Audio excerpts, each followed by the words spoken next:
Okay, so we have our sausages all chopped up and mixed up. What we're going to do now is get some of this imported lager here.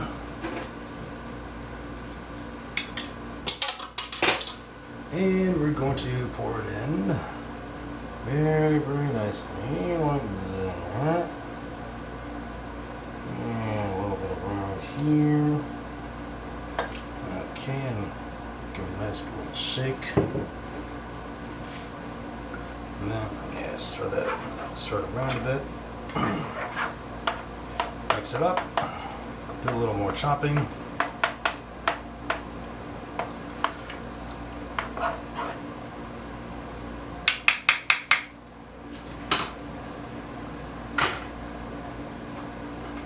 And we're going to set this thing for just 2 notches below the high mark.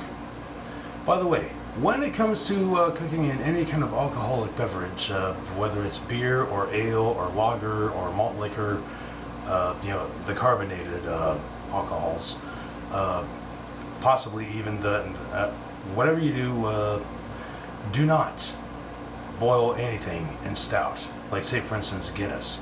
I love Guinness. It is one of the greatest things and one of the greatest drinks I ever had.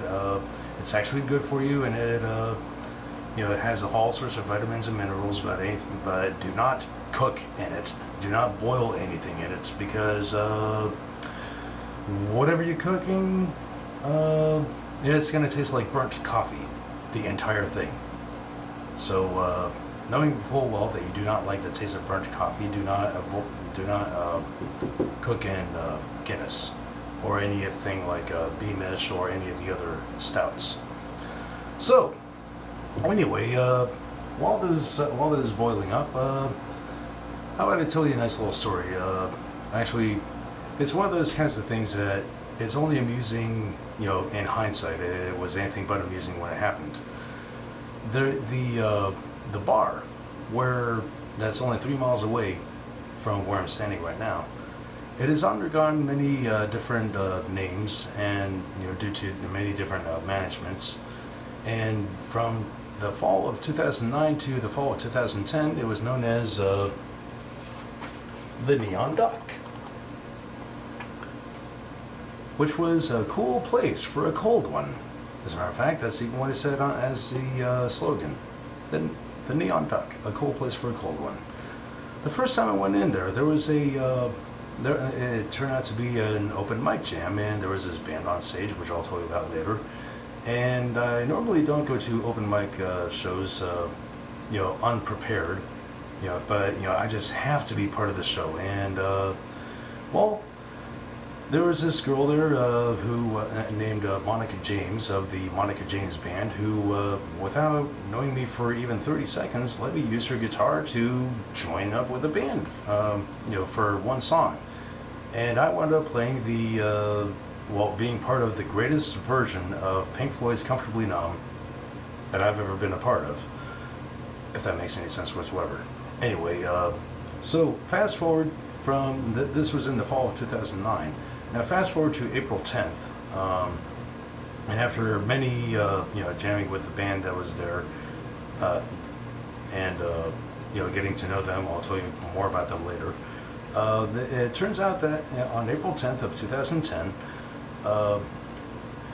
it was the return of Monica James's band. Now, of course, I already had the CD, and I listened to it in the car many times, and after hanging around, finally the band is back together for the first time, and they're playing at the Duck.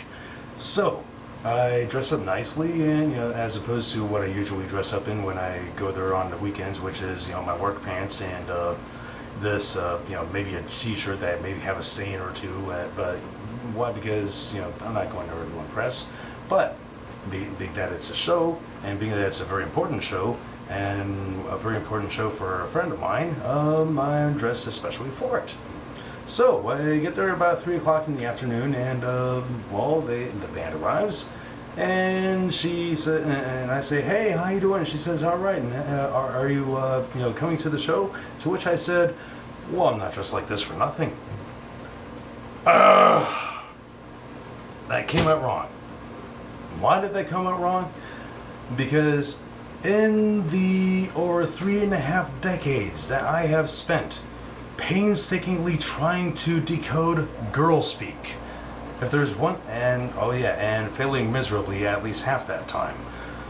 If there's one thing that I know, is that if I say, if someone says, "Hey, are you coming to my show?" and coming to the show or coming to my show, and I answer with, "I'm not just like this for nothing," it doesn't come out. It doesn't translate into, "Hey, it's a special show. I'm dressed especially for it." No, it translates something into more like.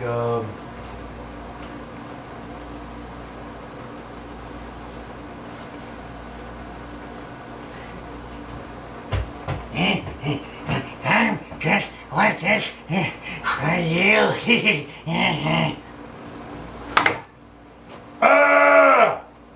No! That's not what I meant. That's not how I meant it for it to be translated. I just meant, hey, it's a special event. I'm dressed especially for it. Seeing that that's not how it came across. I'm thinking on the inside, change the subject. And while I'm trying to change the subject, this is kind of like driving a car at 100 miles an hour, missing your exit, and instead of pulling over and stopping the car and switching into reverse, it's kind of like going forward, reverse, and what happens when you actually do that? So, I'm trying to change the subject and trying to steer everything away from that horrible delivery. And and you've heard of the Hulk, Dr. Banner, something snaps in his brain and turns green, and and he starts throwing aircraft carriers across the Grand Canyon. I became the Anti-Hulk. The Anti-Hulk is this clammy palmed, mouth-breathing, pizza-face, junk food subsisting, Klingon and Romulan and Ferengi fluently speaking, Dungeons and Dragons playing geek boy who is in his late 30s and has never lived outside of his parents' house, even though he's been perfectly capable of running his own show since he was 18 years old, or whenever he was out of high school. And so, anyway, hey, remember last week when we were talking about how Stevie Nicks got the idea for Stand Back when she heard Little Red Corvette by Prince on her way to San Isidro, and so she asked him for permission to and he was so delighted that he actually played guitar, actually played the keyboard, and well, I was inspired by that when he told me about that last week, and so I made this thing called Stand Back for my Little Red Corvette, and I was going to make a whole version of it for you as kind of a present, but I just wanted to I didn't want to make anything that you wouldn't like, so why don't you come over here to the car, or I have my keyboard and I can because I don't want it to be like when you get jewelry for Christmas and you have to say oh, I like it, see, sometimes I squeeze kitty cats too hard, and oh wait, no I don't. Pretend you didn't hear that. Look, a bunny. This is just going awful. Excuse me a second.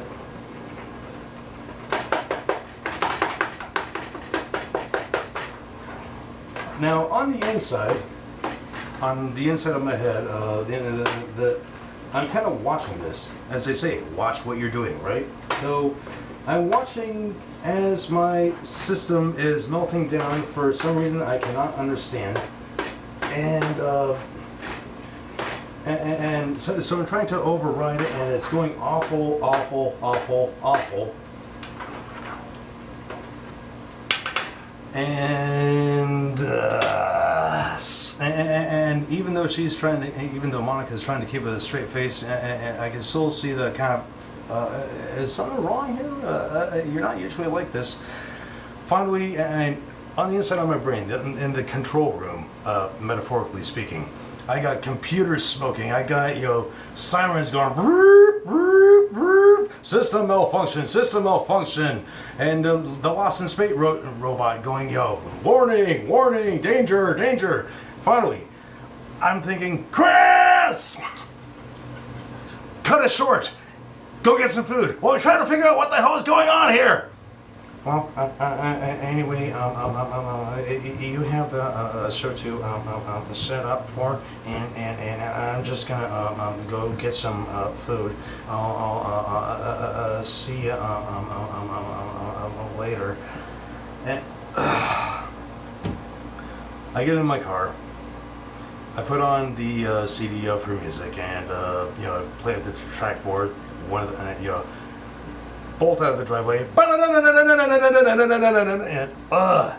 All my on the entire drive on to get my food. I'm thinking, Chris, what in the name of Jesus, Harold, tap dancing Christ on a popsicle stick was all that Mickey Mouse crap back there? It was never like this. We were just hanging around.